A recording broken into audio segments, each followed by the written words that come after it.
have a new book, and you do a lot of literary support, which is what I think all of us as authors it's something that we actually need.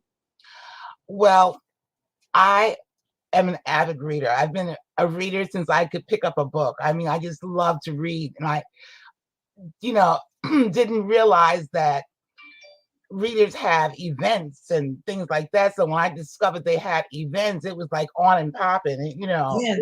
and I started doing some bookmarks, and I teasingly say to support my book habit because I was at that time only buying hardback books, and you know what they are now, and this is like about 20 years ago almost.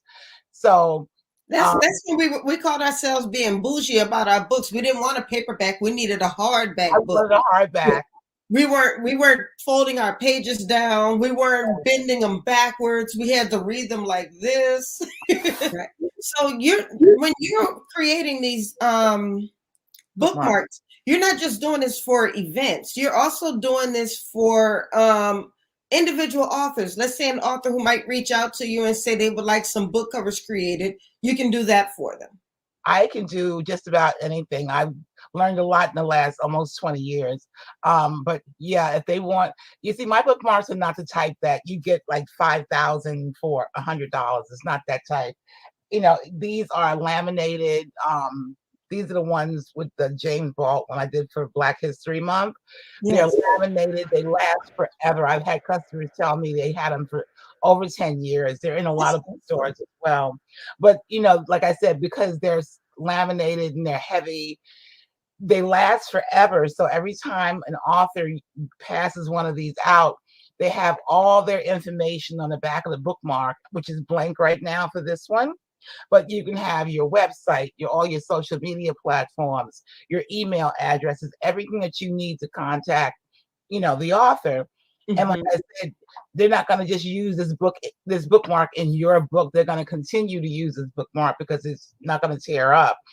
And they're going to say, oh, I wonder what so-and-so is doing. And they're going to look on that bookmark and then go to their website or go to their social media platforms and see what's happening. So it's a marketing tool. Now, we've gone to a social media age where we're reading a lot of books on Kindle, and we're also doing audio books. Like for instance, I was saying earlier that I was listening to a book on audiobook. Has that affected your orders for bookmarks? At first when Kindle came out, I was terrified. I thought I was done. But then it occurred to me, and I wish I had one at my hand. I can't reach it right now, that even if you're reading an audio book or you're doing a Kindle book, mm-hmm. people still want to collect authors' autographs. Yes. So, and I know, because like I said, I know I'm a reader. So what I did is I made a bookmark and it says autographed by author. And on the back of it, the authors sign their name and send it to the readers. Most readers have a collection of knickknacks from different events or treasures from different authors. They will keep that, yes. And it's still an autograph, because even when Kindle came out with the Kindle graph, it looked terrible. And all the readers were complaining. So that's when I said, I got you. I'm going to fix this. I have a bookmark that's going to solve all your problems.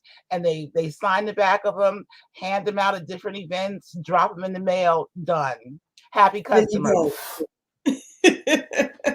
That makes so much sense, because you're right. We still do book signings. We're still going to literary events. Everybody still likes that something that they can take with them, and everybody wants to take a picture with the author or get the author's autograph. And you can't autograph a Kindle. You can't autograph an audiobook, but you can autograph a book, or you can autograph that bookmark. That's right. Makes a lot of sense. Makes a lot of sense. So how can we get, if there's an author watching, there are quite a few authors watching, how can they get in contact with you so they may be able to get their own book covers and then bookmarks? And then not only that, are they able to customize it to where they can have what they want on it. Everything, and no two bookmarks that are custom are alike. I also do shapes, um, like this, which I call the dolls. It's so cute. Why didn't you tell me about that one, Deborah?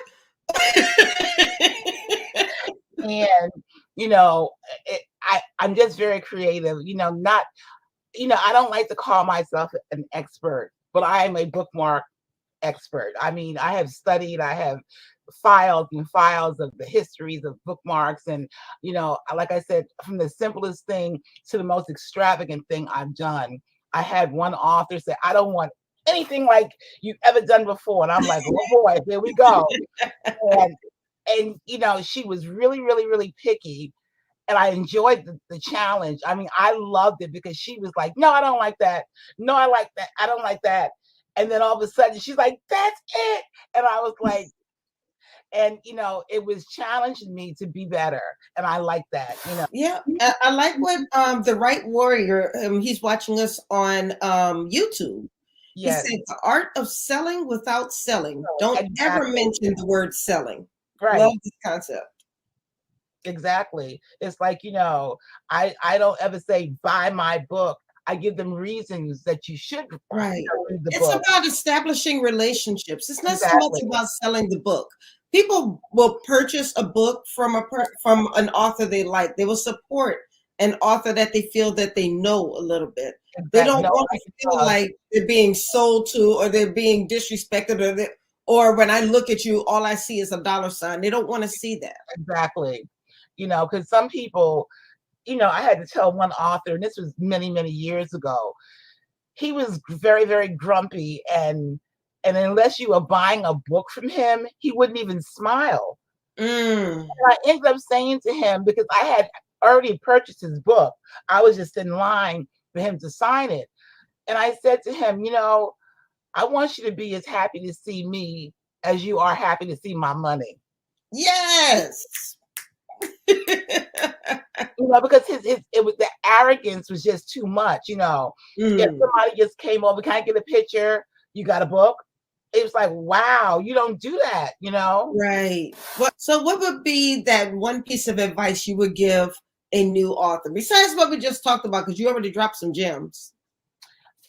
Just be yourself, and I always say this, I know there's a you and there's an author you. Okay. Be the author you. But let a little of you show as well. You want people to see, your professional side as well as your down to earth, regular person side. You want to pay attention to your readers. If they make comments, if they ask questions, respond to them. Yes. Have discussions, about your book, post excerpts, do little things that get people to pull for them to pull in. Right. Get them over to your website so you can get their email address. Give them goodies. Send them little things in the mail. That really blows readers' mind when they get something in the mail. Because what do you get in the mail nowadays? You get bills. And junk mail. So to get something in the mail from an author is truly like, wow, like I said, just be consistent, be authentic, don't be, somebody you're not. And those readers will come, and you have to be consistent. I can't say that enough. You have to be consistent.